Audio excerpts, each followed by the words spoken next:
Hello everyone, Frank Gallo, your favorite contract corporate pilot, coming to you again with another very interesting aviation video. Now, this one does not require any viewer discretion. It was an incident, not an accident.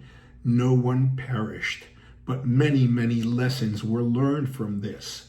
But before I get started, I need you to please go over there, hit the like button, hit the subscribe button, hit the bell to remind you each and every time there's a new video, and please leave a respectful comment, be it positive or negative. I really want to know what you're thinking. Now, question is, what caused this problem to happen?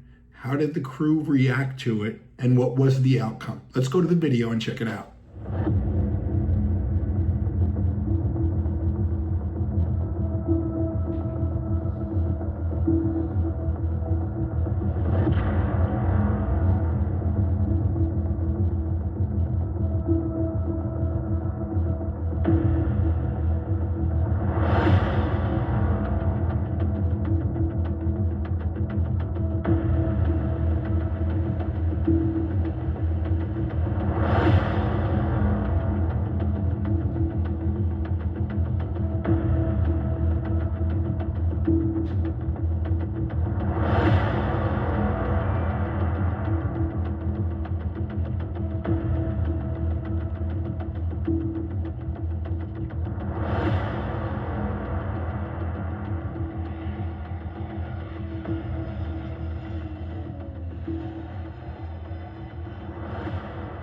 On February 2nd, 2007, a Raytheon aircraft company B200 King Air N777AJ experienced a cracked windshield at 27,000 feet during cruise flight from Rogers, Arkansas to Cape Girardeau, Missouri.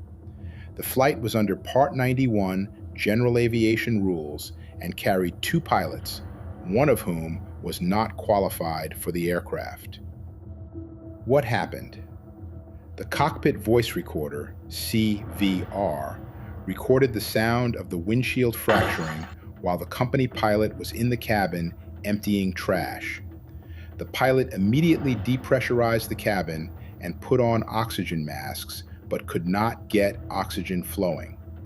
Investigators found the oxygen system was functional, but the pilot had turned it off during pre-flight to save oxygen, contrary to the flight manual's before start checklist. The pilots likely forgot to turn the oxygen on during the emergency, leading to loss of consciousness. The aircraft descended uncontrolled, but the crew regained consciousness and landed safely at Cape Girardeau Regional Airport without further incident. Damage. The accident caused substantial damage. About 2/3 of the left horizontal stabilizer and elevator were separated, and the right elevator was partially detached. The wings were wrinkled, but the windshield remained intact. Findings. The pilot's decision to depressurize was not in line with the Beech King Air flight manual, which states to maintain cabin pressurization after a windshield fracture and allows up to 25 hours of flight time with a cracked windshield. The unapproved checklist found on board did not include procedures for a cracked windshield, indicating the pilot was unaware of the correct response. The oxygen system's normal operation was masked by the pilot's pre-flight choice to turn it off, which contributed to the crew's inability to breathe during the emergency. Key takeaways. Do not depressurize after a windshield fracture. Maintain cabin pressure per the aircraft's flight manual. Always follow the approved checklist for windshield damage. Keep life support systems, like oxygen, in the on position unless specifically instructed otherwise. Ensure all crew members are qualified for the aircraft type before flight. This incident underscores the importance of adhering to manufacturer procedures during emergencies, even when the situation seems urgent. Well, guys, I hope you enjoyed that video, and I hope you learned a lot from it. I did. I always do from incident and accident reports. It is protocol to turn on the windshield heats as part of the after takeoff checklist. We set them to the normal setting. Now, whether or not they did do that, I am not certain. It was not part of the report. I can tell you that if you fail to turn them on and then realize it later, once the windshield is very, very cold soaked, and you turn them on, you could absolutely have that happen to you. But we don't know whether or not the windshield was already starting to develop minute cracks, and this happened simply because it was time. But there was pressure on the inside of that windshield from the pressurization system in the aircraft. So that will also add to the problem. That being said, they dumped the cabin. Nowhere in the checklist does it say to dump the cabin.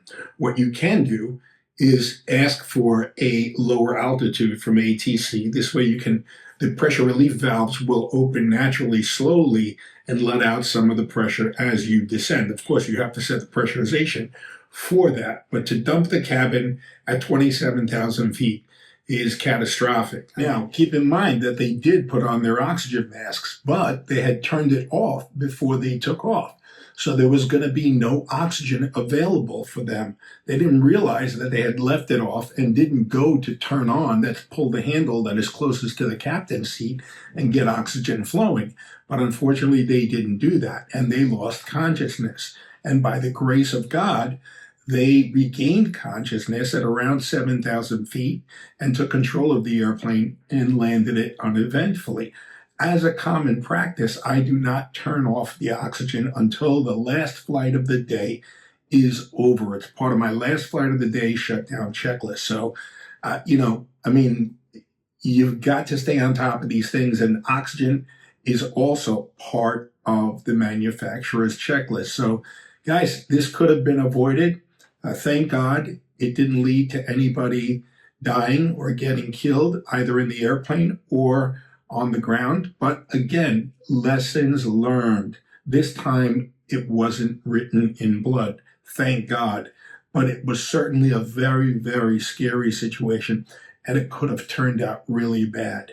So that being said, for now, what I'd like you to do is please hit that like button, hit the subscribe button, hit the bell. It'll remind you each and every time there's a new video. Please leave a respectful comment, be it positive or negative. I'd love to know what you're thinking. And as always, if you're thinking of getting a pet, please don't go to a breeder. Please rescue. There are so many beautiful, beautiful animals at the rescues, at the shelters, at the pounds, just waiting for their forever home. Every breed, every size, every age. Some of them have been waiting for years for someone like you to come along and save them. And I promise you that you will feel a love that you have never felt before in your life, because animals are very intuitive and they know that you saved them. So please don't go to a breeder, rescue. Your favorite contract corporate pilot, Frank Gallo, signing off.